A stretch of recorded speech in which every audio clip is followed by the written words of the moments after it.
আসসালামু আলাইকুম ওয়া রাহমাতুল্লাহ। আলহামদুলিল্লাহি ওয়াহদা ওয়াসসালাতু ওয়াসসালামু আলা মান লা নাবিয়্যা বা'দা আম্মা বা'দ। ফাআউযু বিল্লাহি মিনাশ শাইতানির রাজীম। বিসমিল্লাহির রহমানির রহিম।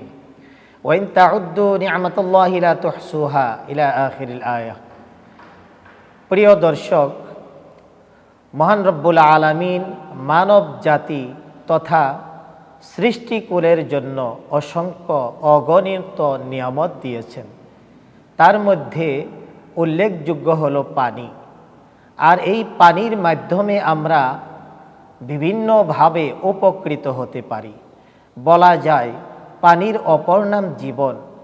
পানি না থাকলে কেমন যেন আমাদের জীবন বাঁচানোয় দায়ী হয়ে জীবন বাঁচানোটা কষ্ট হয়ে আল্লাহ রাব্বুল আলামিন সূরা নাহলে ইরশাদ করেন, ওয়া ইন তাউদ্দু নি'মাতাল্লাহি লা তুহসুহা।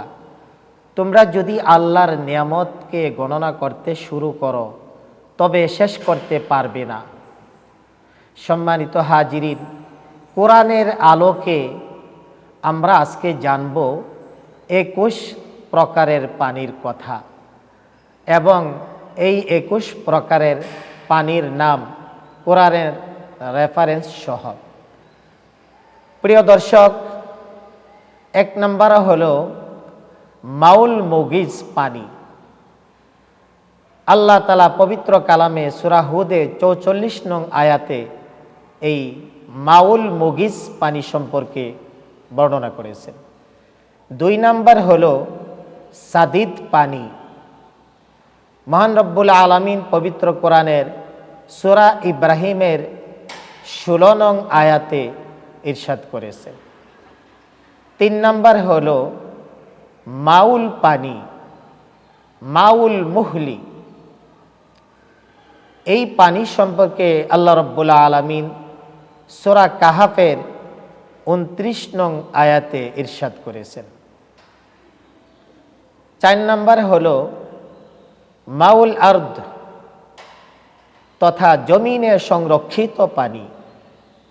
এই পানি সম্পর্কে আল্লাহ রাব্বুল আলামিন সূরা মুমিনুনের 18 নং আয়াতে ইরশাদ করেছেন। 5 নম্বর মায়ে তুহুর, এমন পরিচ্ছন্ন পানি যে পানি সম্পর্কে রব্বে করিম সূরা ফুরকানের 48 নং আয়াতে বিস্তারিত সুন্দরভাবে বর্ণনা করেছেন। 6 নম্বর হলো শরাব, সুপেয় পানি। আল্লাহ রাব্বুল আলামিন এই পানি সম্পর্কে সূরা নাহালের 10 নং আয়াতে ইরশাদ করেছেন। 7 নম্বর উজাজ পানি তথা নোনা পানি। এই পানি সম্পর্কে আল্লাহ রাব্বুল আলামিন সূরা ওয়াকিয়ার 70 নং আয়াতে ইরশাদ করেছেন। প্রিয় দর্শক, এমনইভাবে 8 নম্বর হলো মাহিন পানি। মাহিন মানে হলো তুচ্ছ।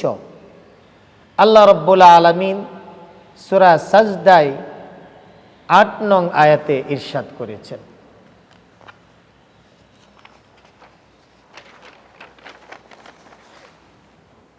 9 নম্বর হলো গায়রুন আসিদ, অর্থাৎ আল্লাহ জান্নাতবাসীদের জন্য যে পানি দান করবেন সেই পানির রং, স্বাদ কিংবা গন্ধ বিষাদযুক্ত হবে না।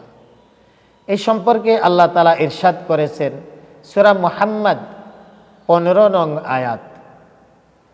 10 নম্বর হলো হামিম পানি, যা উত্তপ্ত পানি নামে পরিচিত। পবিত্র কালামে ইরশাদ হয়েছে সূরা মুহাম্মদ 15 নং আয়াত। 11 নম্বর মুবারক, বরকতপূর্ণ পানি, যার মাধ্যমে জমিনকে পুনরুজ্জীবিত করা হয়। এই পানি সম্পর্কে আল্লাহ তাআলা সূরা কফের 9 নং আয়াতে ইরশাদ করেছেন। 12 নম্বর হলো মুনহামির পানি। এই পানি সম্পর্কে আল্লাহ রাব্বুল আলামিন সূরা কমারের 11 নং আয়াতে ইরশাদ করেছেন। 13 নম্বর হলো মাসকুব পানি। মাসকুব বলা হয় প্রবাহিত পানিকে। এই মাসকুব পানি সম্পর্কে রব্বে করিম পবিত্র কোরআনে ঘোষণা করেছেন সূরা ওয়াকিয়ার 31 নং আয়াত। 14 নম্বর গাউর পানি, যে পানি ভূগর্ভে চলে যায়। এই পানি সম্পর্কে রব্বে করিম সূরা কাহাফের 41 নং আয়াতে ইরশাদ করেছেন। সূরা কাহফের 41 নং আয়াতে ইরশাদ করেছেন। 15 নম্বর মাইন পানি, যে পানি জমিনে প্রবাহিত হয়। মাইন পানি সম্পর্কে আল্লাহ তাআলা সূরা মুলুকের 30 নং আয়াতে ইরশাদ করেছেন। 16 নম্বর গাদাক পানি। গাদাক পানি সম্পর্কে আল্লাহ তাআলা সূরা জিনের 16 নং আয়াতে ইরশাদ করেছেন। প্রিয় দর্শক, এমনিভাবে 17 নম্বর ফোরাত পানি, সুমিষ্ট পানীয় যাকে বলা হয়। ইরশাদ হচ্ছে মুরসালাত আয়াত নম্বর 27, সূরা মুরসালাতের 27 নং আয়াত। 18 নম্বর সাজ্জাজ পানি, মুসুলধারে বর্ষিত হওয়া পানি। ইরশাদ হয়েছে সূরা নাবা আয়াত নম্বর 14। 19 নম্বর দাফিক, সবেগে স্থলিত পানি। ইরশাদ হচ্ছে সূরা তারিক 6 নং আয়াত। 20 নম্বর আনহার ওয়াল ইয়া নবী, তথা নদী ও ঝর্ণার পানি। আল্লাহ তাআলা এই পানি সম্পর্কে সূরা জুমার 21 নং আয়াতে ইরশাদ করেন। সর্বশেষ 21 নং পানি সম্পর্কে আল্লাহ তাআলা বলেছেন সালসাবিল পানি। এ পানি অত্যন্ত মসৃণ ও মিষ্টতার সাথে আল্লাহ তাআলা সৃষ্টি করেছেন। এ পানি সম্পর্কেও আল্লাহ তাআলা পবিত্র কালামের সূরা দাহারের 18 নং আয়াতে ইরশাদ করেছেন।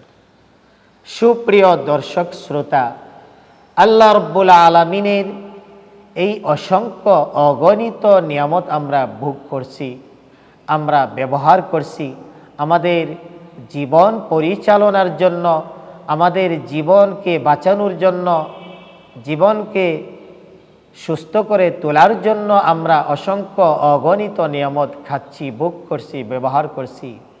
তারপরেও কি আমরা রব্বে কারিমকে ভুলে যাব? তারপরেও কি আমরা রব্বে কারিমের সাথে শিরিক করব, কুফর করব? অবশ্যই না। সম্মানিত হাজিরিন, প্রিয় দর্শক, আসুন আমরা এই মাহে রমজান উপলক্ষে নিজেকে পরিশুদ্ধ করে নেই। কেননা আল্লাহ রসুল সাল্লাল্লাহু আলাইহি ওয়াসাল্লাম ইরশাদ করেন, যে ব্যক্তি মাহে রমজান পেল, তার গুনাহ ক্ষমা করাতে পারল না, সে ধ্বংস হোক। জিবরাইল আমিন সাথে সাথে বললেন আমিন। সম্মানিত হাজিরিন, আসুন আমরা যেন ওই হাদিসের অন্তর্ভুক্ত না হই। আমরা যেন মাহে রমজান পেয়ে মাহে রমজানের সাথে সুন্দর ব্যবহার করি, মাহে রমজানকে আমরা ভালোভাবে কাটাই।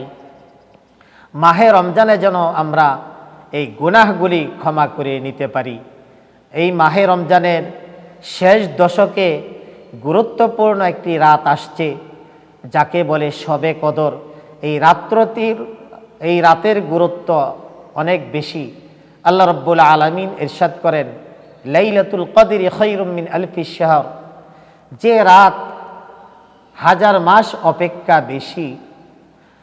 এই রাতের গুরুত্ব, কাজেই একটি রাত যদি আমরা আমল করি, ইবাদতে কাটাই, সেটা আমাদের দুনিয়া আখেরাতে অনেক কল্যাণকর হবে। তাই আসুন আমরা মাহে রমজানকে সঠিকভাবে ব্যয় করি, কোরআন সুন্নাহর আলোকে জীবন গড়ি, নিজের পরিবার পরিজনকে কোরআন সুন্নাহর আলোকে দিক নির্দেশনা দেই। আসুন আমরা এই মাহে রমজানে পুত পবিত্র হয়ে যাই।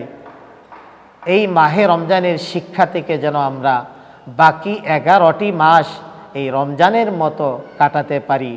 আল্লাহ রব্বুল আলামিন যেন আমাদেরকে সেই তৌফিক, সেই সক্ষমতা দান করেন। আমিন। ওয়া আখিরু দাওয়ানা আনিল হামদুলিল্লাহি রাব্বিল আলামিন। আসসালামু আলাইকুম ওয়া রাহমাতুল্লাহি ওয়া বারাকাতুহু।